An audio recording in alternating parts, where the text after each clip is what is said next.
नमस्कार मित्रों, welcome back to my channel. इस चैनल में एक बार फिर से बहुत बहुत अभिनंदन है, बहुत बहुत स्वागत है मित्रों। आइए जानते हैं आज का न्यू टॉपिक। जी हाँ, आज का नया टॉपिक है मित्रों कि स्वर्ग ऊपर में है या नीचे है। जी हाँ, इसके बारे में चर्चा होगी।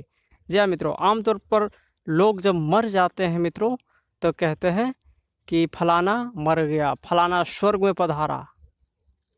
इसका कहने का मतलब है कि मनुष्य जब मर जाता है तो लोग स्वर्ग में पधार जाते हैं, मनुष्य स्वर्ग में पधार जाता है।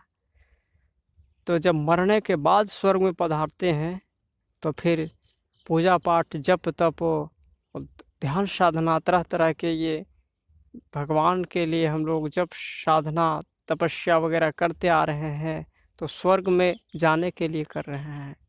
लेकिन जब मरने से ही मनुष्य स्वर्ग में पधार जाता है तो फिर पूजा पाठ, ध्यान, अर्चना, जप तप ये सब करने का क्या ज़रूरत है? करने का कोई ज़रूरत नहीं। जब मनुष्य मरने के पश्चात स्वर्ग में पधार जाता है, स्वर्ग में सिधार जाता है, तो फिर भगवान को पूजने का और देवी देवता से आग्रह करते हैं, पुकारते हैं, हे भगवान कि आप स्वर्ग में रहते हैं। देवी देवता स्वर्ग में रहते थे, तो उस स्वर्ग का यादगार में कितना सुख था स्वर्ग में, है ना। तो स्वर्ग में सुख था, तो उस सुख का कामना मरने के बाद होता है मित्रों। इसका मतलब यही न हुआ। जब मनुष्य मर जाता है तो कहते हैं हम लोग स्वर्ग में, फलाना स्वर्ग में चल गया। अरे जब फलाना स्वर्ग में चल गया, मरने के बाद अगर मनुष्य स्वर्ग में जाता है तो फिर जो मनुष्य मर गया उसका सगे संबंधी रोता क्यों है? अगर फलाना स्वर्ग में पधार गया तो रोना नहीं चाहिए। तो यहाँ रोते हैं और बोलते हैं, कई लोग भी बोलते हैं कि नहीं, रोना नहीं चाहिए क्योंकि वो स्वर्ग चला गया। लेकिन सोचने की बात है, मरने के 1-2 दिन के बाद फिर उसको खीर वगैरह देते हैं, उसको अग्नि में हवन वगैरह करते हैं, फिर खीर वगैरह पहुंचाते हैं। तो बोलते हैं कि फलाना मर गया तो अब जो है खीर उर दे रहे हैं, उसको बुला रहे हैं, खाएगा। तो अरे फलाना जब स्वर्ग पहुंच गया है तो उसको खीर उर देने के, बुलाने के, नरक में बुलाने के क्या दरकार है? जब फलाना आपका फैमिली सगे संबंधी कोई मर जाता है तो ऊपर चला जाता है तो कहते हैं स्वर्ग चला गया। जब स्वर्ग चला गया तो फिर हम नरक का भोजन, उसको खीर उर क्यों खिलाते हैं, बुलाते हैं कि आ जाइए आ जाइए?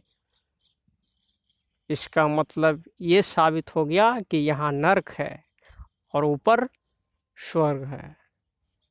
लेकिन ये भी बहुत हद तक मंथन करने के बाद पता चला है कि ये भी सही सत्य नहीं है मित्रों। स्वर्ग इसी धरती पे है और नरक इसी धरती पे है। आप कहेंगे कैसे? बहुत सारे मित्रों, भाइयों बहनों जानते हैं कि स्वर्ग कहा जाता है, देवी देवता जहाँ रहते हैं वो उसको स्वर्ग कहा जाता है। और जहाँ असुर राक्षस प्रवृत्ति का मनुष्य रहते हैं तो वही मनुष्य राक्षस बन जाते हैं। तो यही कलयुग और द्वापर और कलयुग यही नरक लोक है। सतयुग और त्रेता ये स्वर्ग लोक है मित्रों। तो सतयुग त्रेता स्वर्ग और द्वापर कलयुग नरक, 2 युग स्वर्ग होता है और 2 युग नरक होता है। जैसे रात होता है और दिन होता है, उसी तरह आधा समय स्वर्ग का और आधा समय नरक का। तो स्वर्ग ऊपर नहीं है मित्रों, स्वर्ग यहीं पे है। जब सतयुग त्रेता इसी भूमि पर होता है तो उस टाइम स्वर्ग कहा जाता है, और जब द्वापर और कलयुग आ जाता है तब नरक बनाता है, ये नरक कहलाता है।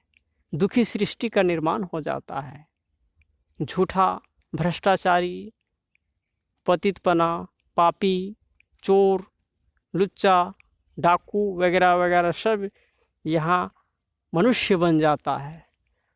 और मनुष्य जब सुधरता है तो देवी देवता कहा जाता है, मनुष्य बिगड़ता है तो असुर और राक्षस कहा जाता है। तो स्वर्ग और नरक का इसी भूमि की बात है, ना कि ऊपर में वहाँ सूक्ष्म वतन होता है, वहाँ जो है परमधाम होता है मित्रों। वहाँ जो है ऊपर में ना ही कोई देवी देवता मिलेगा मरने के बाद, और ना ही कोई साधु संत मिलेगा, वहाँ कोई नहीं मिलेगा। इसी धरती पे स्वर्ग है, इसी धरती पे नरक है। तो मरने के बाद जो है स्वर्ग कोई नहीं जाता है, क्योंकि नरक के सृष्टि में मरा है तो उसको नरक में ही जन्म लेना पड़ेगा। और स्वर्ग का सृष्टि में, स्वर्ग की दुनिया में मरता है तो उसको स्वर्ग मिलता है। ये मनुष्य नहीं जानता है। जब इसका हम गहराई में जाते हैं मित्रों, तो पता चलेगा स्वर्ग कहाँ है।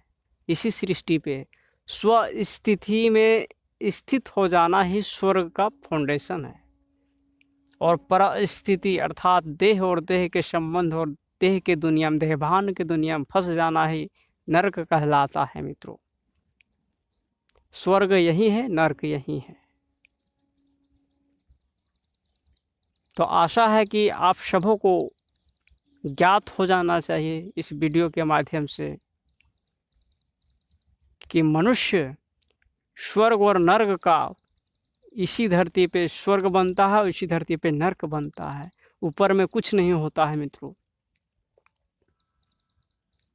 आपका मन बुद्धि का ही खेला है। मन बुद्धि अगर सुधर जाता है तो स्वर्ग का अनुभूति आप इसी सृष्टि में करते हैं, और मन बुद्धि अगर नहीं सुधरा हुआ है तो आप इसी सृष्टि में नरक का अनुभूति कर सकते हैं। आज के लिए बस इतना ही। तब तक के लिए जय हिंद, जय भारत, वंदे मातरम।